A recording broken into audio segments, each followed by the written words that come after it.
that Pierre Bonbon was a restaurateur of uncommon qualifications. No man who during the reign of Anne frequented the little café in the cul-de-sac Lefebvre at Ruan will, I imagine, feel himself at liberty to dispute. That Pierre Bonbon was, in an equal degree, skilled in the philosophy of that period is, I presume, still more especially undeniable. His pattes à la fois were beyond doubt immaculate.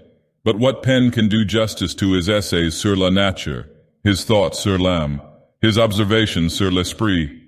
If his omelettes, if his fricandeau were inestimable, what litterateur of that day would not have given twice as much for any idée de Bonbon as for all the trash of all the idées of all the rest of the savants?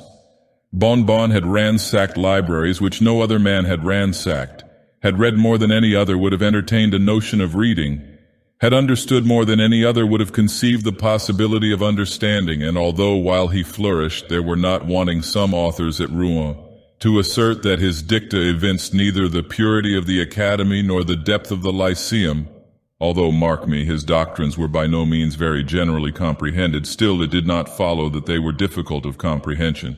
It was, I think, on account of their entire self-evidency that many persons were led to consider them abstruse. It is to Bonbon, but let this go no farther, it is to Bonbon that Kant himself is mainly indebted for his metaphysics. The former was not indeed a Platonist, nor strictly speaking an Aristotelian, nor did he, like the modern Leibniz, waste those precious hours which might be employed in the invention of a fricassee, or facile gradu, the analysis of a sensation, in frivolous attempts at reconciling the obstinate oils and waters of ethical discussion, not at all. Bonbon was ionic, Bonbon was equally italic, he reasoned a priori, he reasoned also a posteriori, his ideas were innate or otherwise. He believed in George of Trebizond, he believed in Bessarion. Bonbon was emphatically a bonboniste. I have spoken of the philosopher in his capacity of restaurateur. I would not, however, have any friend of mine imagine that in fulfilling his hereditary duties in that line, our hero wanted a proper estimation of their dignity and importance. Far from it. It was impossible to say in which branch of his duplicate profession he took the greater pride. In his opinion, the powers of the mind held intimate connection with the capabilities of the stomach. By this I do not mean to insinuate a charge of gluttony or indeed any other serious charge to the prejudice of the metaphysician. If Pierre Bonbon had his failings, and what great man has not 1,000? If Pierre Bonbon, I say, had his failings, they were failings of very little importance. Faults indeed which in other tempers have often been looked upon rather in the light of virtues. As regards one of these foibles, I should not have mentioned it in this history but for the remarkable prominency, the extreme alto relievo in which it jutted out from the plane of his general disposition. Bonbon could never let slip an opportunity of making a bargain. Not that Bonbon was avaricious, no. It was by no means necessary to the satisfaction of the philosopher that the bargain should be to his own proper advantage. Provided a trade could be effected, a trade of any kind upon any terms or under any circumstances, a triumphant smile was seen for many days thereafter to enlighten his countenance, and a knowing wink of the eye to give evidence of his sagacity. At any epoch it would not be very wonderful if a humor so peculiar as the one I've just mentioned should elicit attention and remark. At the epoch of our narrative, had this peculiarity not attracted observation, there would have been room for wonder indeed. It was soon reported that upon all occasions of the kind, the smile of Bonbon was wont to differ widely from the downright grin with which that restaurateur would laugh at his own jokes, or welcome an acquaintance. Hints were thrown out of an exciting nature. Stories were told of perilous bargains made in a hurry and repented of at leisure. And instances were adduced of unaccountable capacities, vague longings, and unnatural inclinations implanted by the author of all evil, for wise purposes of his own. The philosopher had other weaknesses, but they are scarcely worthy of our serious examination. For example, there are few men of extraordinary profundity who are found wanting in an inclination for the bottle. Whether this inclination be an exciting cause or rather a valid proof of such profundity, it is impossible to say. Bonbon, as far as I can learn, did not think the subject adapted to minute investigation, nor do I. Yet in the indulgence of a propensity so truly classical, it is not to be supposed that the restaurateur would lose sight of that intuitive discrimination which was wont to characterize at one and the same time his essay and his omelettes. With him, Sauterne was to Medoc what Catullus was to Homer. He would sport with a syllogism in sipping Saint-Péray, but unravel an argument over Claude de Vougeot, and upset a theory in a torrent of Chambertin.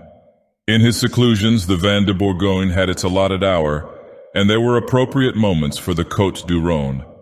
Well had it been if the same quick sense of propriety had attended him in the peddling propensity to which I have formerly alluded, but this was by no means the case.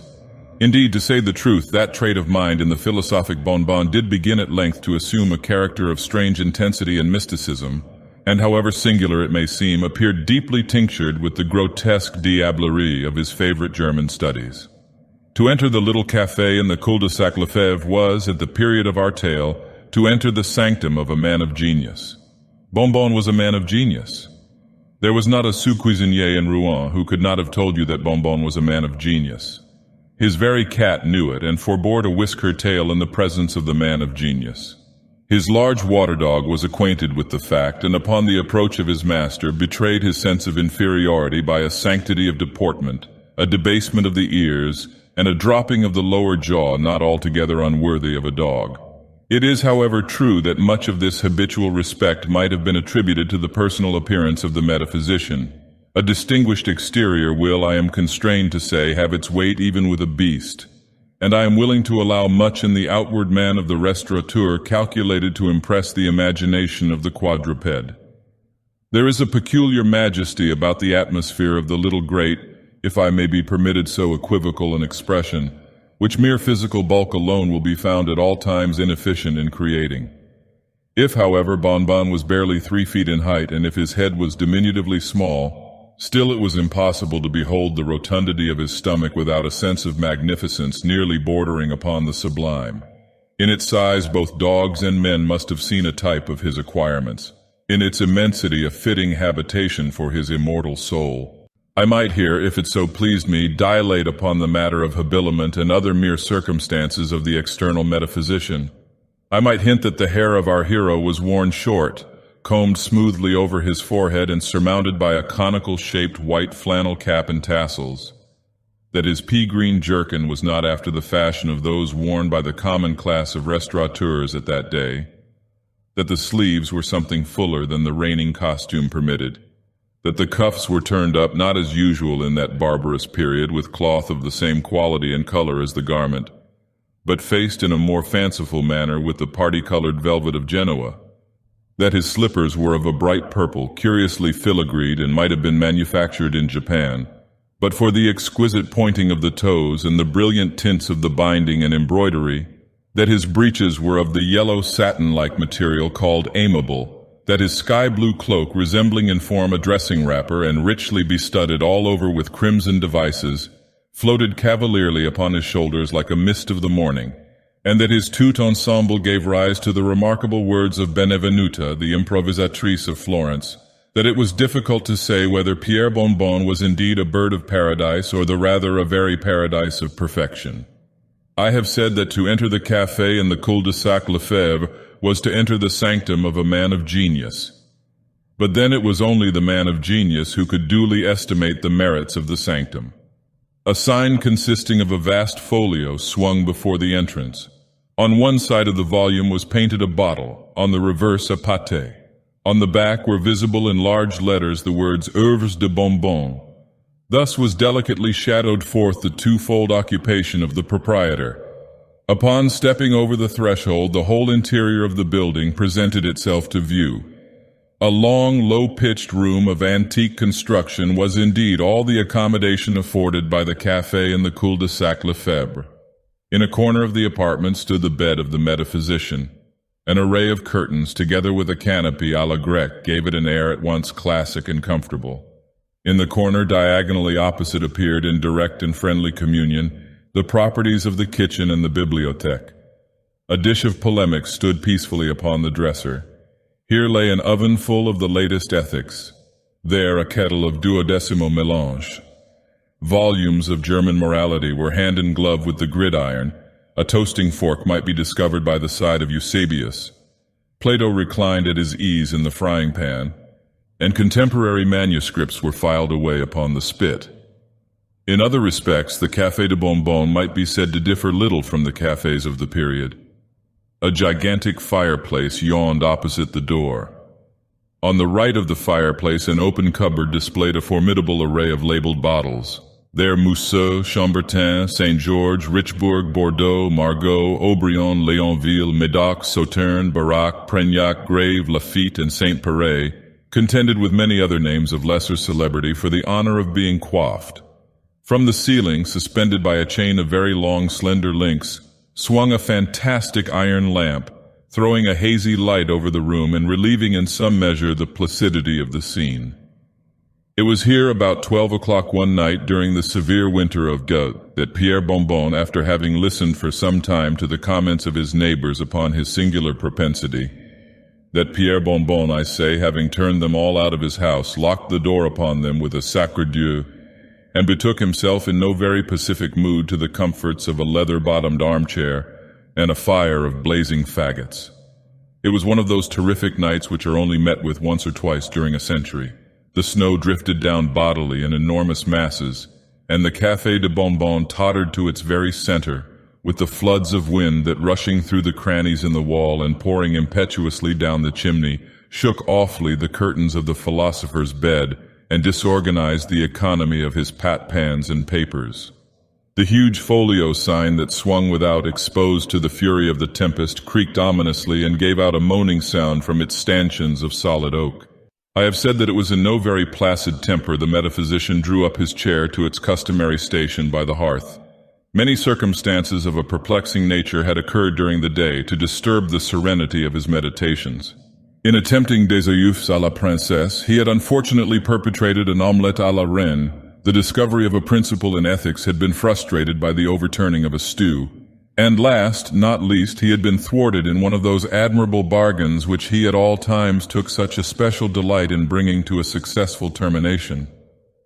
But in the chafing of his mind at these unaccountable vicissitudes, there did not fail to be mingled a degree of that nervous anxiety which the fury of a boisterous night is so well calculated to produce.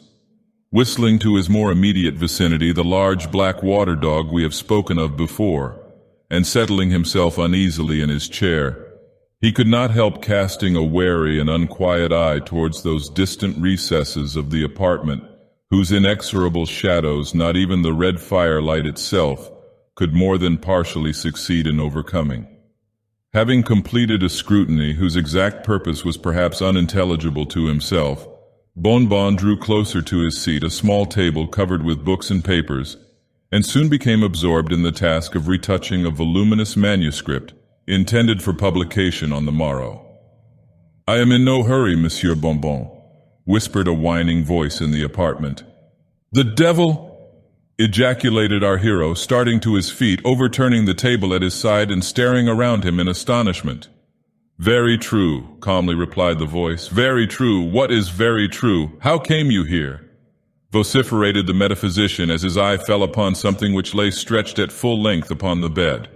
"I was saying," said the intruder without attending to Bonbon's interrogatories, "I was saying that I am not at all pushed for time, that the business upon which I took the liberty of calling is of no pressing importance. In short, that I can very well wait until you have finished your exposition." "My exposition? There now, how do you know? How came you to understand that I was writing an exposition? Good God!" "Hush!" replied the figure in a shrill undertone, and arising quickly from the bed, he made a single step towards our hero, while the iron lamp overhead swung convulsively back from his approach. The philosopher's amazement did not prevent a narrow scrutiny of the stranger's dress and appearance. The outlines of a figure, exceedingly lean but much above the common height, were rendered minutely distinct by means of a faded suit of black cloth which fitted tight to the skin but was otherwise cut very much in the style of a century ago. These garments had evidently been intended a priori for a much shorter person than their present owner. His ankles and wrists were left naked for several inches. In his shoes, however, a pair of very brilliant buckles gave the lie to the extreme poverty implied by the other portions of his dress. His head was bare and entirely bald with the exception of the hinder part, from which depended a queue of considerable length. A pair of green spectacles with side glasses protected his eyes from the influence of the light, and at the same time prevented our hero from ascertaining either their color or their conformation. About the entire person there was no evidence of a shirt, but a white cravat of filthy appearance was tied with extreme precision around the throat, and the ends hanging down formally side by side gave, although I dare say unintentionally, the idea of an ecclesiastic. Indeed, many other points, both in his appearance and demeanor, might have very well sustained a conception of that nature. Over his left ear he carried, after the fashion of a modern clerk, an instrument resembling the stylus of the ancients. In a breast pocket of his coat appeared conspicuously a small black volume fastened with clasps of steel. This book, whether accidentally or not, was so turned outwardly from the person as to discover the words Ritual Catholique in white letters upon the back. His entire physiognomy was interestingly saturnine, even cadaverously pale. The forehead was lofty and deeply furrowed with the ridges of contemplation. The corners of the mouth were drawn down into an expression of the most submissive humility. There was also a clasping of the hands as he stepped towards our hero, a deep sigh, and altogether a look of such utter sanctity as could not have failed to be unequivocally prepossessing. Every shadow of anger faded from the countenance of the metaphysician, as having completed a satisfactory survey of his visitor's person, he shook him cordially by the hand and conducted him to a seat. There would, however, be a radical error in attributing this instantaneous transition of feeling in the philosopher to any one of those causes which might naturally be supposed to have had an influence. Indeed, Pierre Bonbon, from what I have been able to understand of his disposition, was of all men the least likely to be imposed upon by any speciousness of exterior deportment. It was impossible that so accurate an observer of men and things should have failed to discover upon the moment the real character of the personage who had thus intruded upon his hospitality. To say no more, the conformation of his visitor's feet was sufficiently remarkable. There was a tremulous swelling in the hinder part of his breeches, and the vibration of his coat-tail was a palpable fact. Judge, then, with what feelings of satisfaction our hero found himself thrown thus at once into the society of a person for whom he had at all times entertained such unqualified respect. He was, however, too much of the diplomatist to let escape him any intimation of his suspicions, or rather, I should say, his certainty in regard to the true state of affairs. It was not his cue to appear at all conscious of the high honor he thus unexpectedly enjoyed, but by leading his guest into conversation, to elicit some important ethical ideas which might, in obtaining a place in his contemplated publication, enlighten the human race and at the same time immortalize himself, ideas which, I should have added, his visitor's great age and well-known proficiency in the science of morals might very well have enabled him to afford. Actuated by these enlightened views, our hero bade the gentleman sit down, while he himself took occasion to throw some faggots upon the fire and place upon the now re-established table some bottles of the powerful vin de Mousseux. Having quickly completed these operations, he drew his chair vis-à-vis to his companions, and waited until he should open the conversation. But plans even the most skillfully matured are often thwarted in the outset of their application, and the restaurateur found himself entirely nonplussed by the very first words of his visitor's speech. "I see you know me, Bonbon," said he. "Ha, ha, ha, he, hi, hi, ho, ho, ho, ha, ha, ha." And the devil, dropping at once the sanctity of his demeanor, opened to its fullest extent a mouth from ear to ear, so as to display a set of jagged and fang-like teeth, and throwing back his head, laughed long, loud, wickedly, and uproariously, while the black dog crouching down upon his haunches joined lustily in the chorus, and the tabby cat, flying off at a tangent, stood up on end and shrieked in the farthest corner of the apartment. Not so the philosopher. He was too much a man of the world either to laugh like the dog or by shrieks to betray the indecorous trepidation of the cat. It must be confessed, however, that he felt a little astonishment to see the white letters which formed the words Ritual Catholique on the book in his guest's pocket, momentarily changing both their color and their import, and in a few seconds, in place of the original title, the words Registre des Condamnes blaze forth in characters of red. This startling circumstance, when Bonbon replied to his visitor's remark, imparted to his manner an air of embarrassment which might not probably have otherwise been observable. "Why, sir," said the philosopher, Why, sir, to speak sincerely, I believe you are, upon my word, the dest. That is to say, I imagine, I have some very faint idea of the remarkable honor. Oh, yes, very well, he interrupted His Majesty. Say no more. I see how it is. And hereupon, taking off his green spectacles, he wiped the glasses carefully with the sleeve of his coat and deposited them in his pocket. If Bonbon had been astonished at the incident of the book, his amazement was now increased to an intolerable degree by the spectacle which here presented itself to view. In raising his eyes with a strong feeling of curiosity to ascertain the color of his guests, he found them by no means black, as he had anticipated, nor gray as might have been imagined, nor yet hazel nor blue, nor indeed yellow, nor red, nor purple, nor white, nor green, nor any other color in the heavens above, or in the earth beneath, or in the waters under the earth. In short, Pierre Bonbon not only saw plainly that His Majesty had no eyes whatsoever, but could discover no indications of their having existed at any previous period, for the space where eyes should naturally have been was, I am constrained to say, simply a dead level of cadaverous flesh.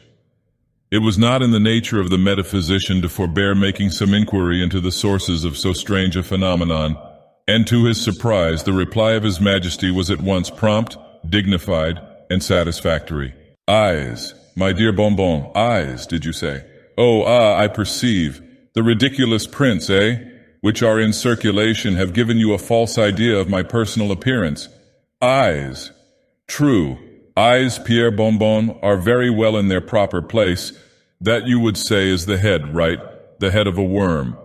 To you likewise these optics are indispensable. Yet I will convince you that my vision is more penetrating than your own. There is a cat I see in the corner. A pretty cat. Won't look at her. Observe her well. Now, Bonbon, do you behold the thoughts I say, the ideas, the reflections, engendering in her pericranium? There it is now. You do not. She is thinking we admire the profundity of her mind. She has just concluded that I am the most distinguished of ecclesiastics and that you are the most superfluous of metaphysicians. Thus, you see, I am not altogether blind, but to one of my profession the eyes you speak of would be merely an encumbrance, liable at any time to be put out by a toasting iron or a pitchfork. To you, I allow, these optics are indispensable. Endeavor, Bonbon, to use them well. My vision is the soul. Hereupon the guest helped himself to the wine upon the table, and pouring out a bumper for Bonbon, requested him to drink it without scruple and make himself perfectly at home. A clever book that of yours, Pierre, resumed His Majesty, tapping our friend knowingly upon the shoulder as the latter set down his glass after a thorough compliance with this injunction. A clever book that of yours, upon my honor. It's a work after my own heart. Your arrangement of matter, I think, however, might be improved, and many of your notions remind me of Aristotle. That philosopher was one of my most intimate acquaintances. I liked him as much for his terrible ill temper as for his happy knack at making a blunder. There is only one solid truth in all that he has written, and for that I gave him the hint out of pure compassion for his absurdity.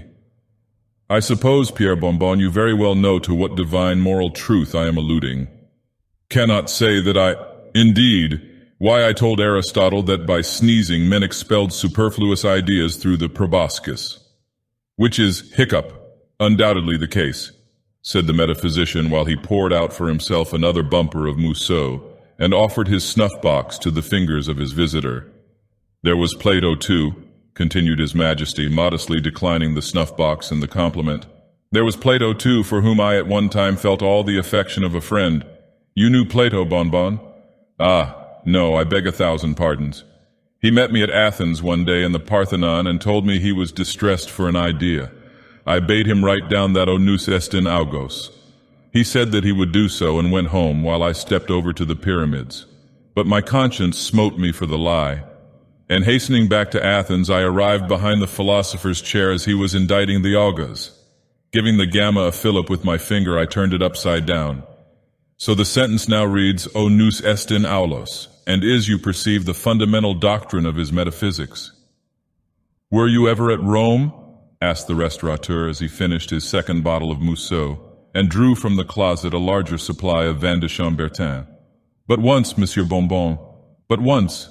There was a time, said the devil, as if reciting some passage from a book. There was an anarchy of 5 years during which the Republic, bereft of all its officers, had no magistracy besides the tribunes of the people, and these were not legally vested with any degree of executive power. At that time, Monsieur Bonbon, at that time only I was in Rome, and I have no earthly acquaintance, consequently, with any of its philosophy. What do you think of Epicurus? What do you think of Hiccup? Epicurus. What do I think of whom? Said the devil in astonishment. You cannot surely mean to find any fault with Epicurus. What do I think of Epicurus? Do you mean me, sir? I am Epicurus. I am the same philosopher who wrote each of the 300 treatises commemorated by Diogenes Laertes. That's a lie, said the metaphysician, for the wine had gotten a little into his head. Very well, sir. Very well indeed, sir, said his majesty. That's a lie, repeated the restaurateur dogmatically. That's a lie. Well, have it your own way, said the devil pacifically, and Bonbon, having beaten his majesty at an argument, thought it his duty to conclude a second bottle of Chambertin. As I was saying, resumed the visitor, as I was observing a little while ago, there are some very outré notions in that book of yours, Monsieur Bonbon. What, for instance, do you mean by all that humbug about the soul? Pray, sir, what is the soul?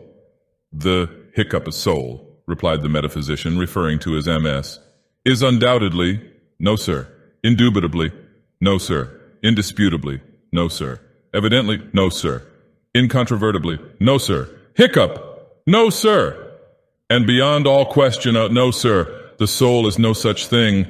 Here the philosopher finished his third bottle of Chambertin. Then, pray, sir, what is it? That is neither here nor there, Monsieur Bonbon, replied his majesty musingly. I have tasted, that is to say, I have known some very bad souls, and some, too, pretty good ones. Here the devil licked his lips, and having unconsciously let fall his hand upon the volume in his pocket, was seized with a violent fit of sneezing. His majesty continued, There was the soul of Cratinus, passable, Aristophanes, racy, Plato, exquisite. Not your Plato, but Plato the comic poet. Your Plato would have turned the stomach of Cerberus. Faugh! Then let me see. There were Noevius and Andronicus and Plautus and Terentius. Then there were Lucilius and Catullus and Naso and Quintius Flaccus, dear Quinty as I called him when he sung a seculare for my amusement, while I toasted him in pure good humor on a fork. But they want flavor, these Romans. One fat Greek is worth a dozen of them, and besides will keep, which cannot be said of a Quirite. Let us taste your sauterne. Bonbon had by this time made up his mind to the nil admirari, and endeavored to hand down the bottles in question. He was, however, conscious of a strange sound in the room like the wagging of a tail. Of this, although extremely indecent in his majesty, the philosopher took no notice, simply kicking the black water dog and requesting him to be quiet. The visitor continued, I found that Horace tasted very much like Aristotle. You know I am fond of variety. Terentius I could not have told from Menander. Naso, to my astonishment, was Nicander in disguise. Virgilius had a strong twang of Theocritus. Martial put me much in mind of Archilochus, and Titus Livy was positively Polybius and none other. Here replied Bonbon, and his majesty proceeded. But if I have a penchant, Monsieur Bonbon, and if I have a penchant, it is for a philosopher. Yet let me tell you, sir, it is not every it is not every gentleman who knows how to choose a philosopher. Long ones are not good, and the best, if not carefully shelled, are apt to be a little rancid on account of the gall. Shelled? I mean taken out of the carcass. What do you think of a physician? Don't mention them. Here his majesty retched violently. I never tasted but one. That rascal Hippocrates smelt of asafoetida.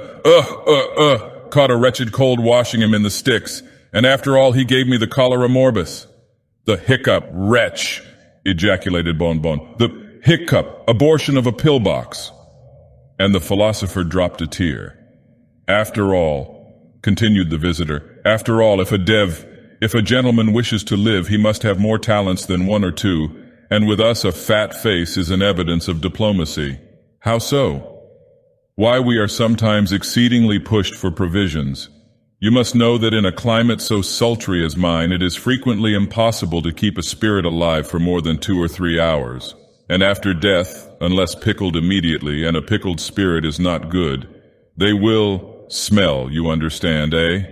Putrefaction is always to be apprehended when the spirits are consigned to us in the usual way. Hiccup, hiccup. Good God, how do you manage? Here the iron lamp commenced swinging with redoubled violence, and the devil half started from his seat. However, with a slight sigh, he recovered his composure, merely saying to our hero in a low tone, "I tell you what, Pierre Bonbon, we must have no more swearing." Bonbon swallowed another bumper, and his visitor continued. "Why, there are several ways of managing. The most of us starve, some put up with the pickle. For my part, I purchase my spirits vivente corpore, in which case I find they keep very well." "But the body!" "Hiccup! The body!" vociferated the philosopher as he finished a bottle of Sauterne. The body, well, what of the body?" "Oh, I perceive. Why, sir, the body is not at all affected by the transaction.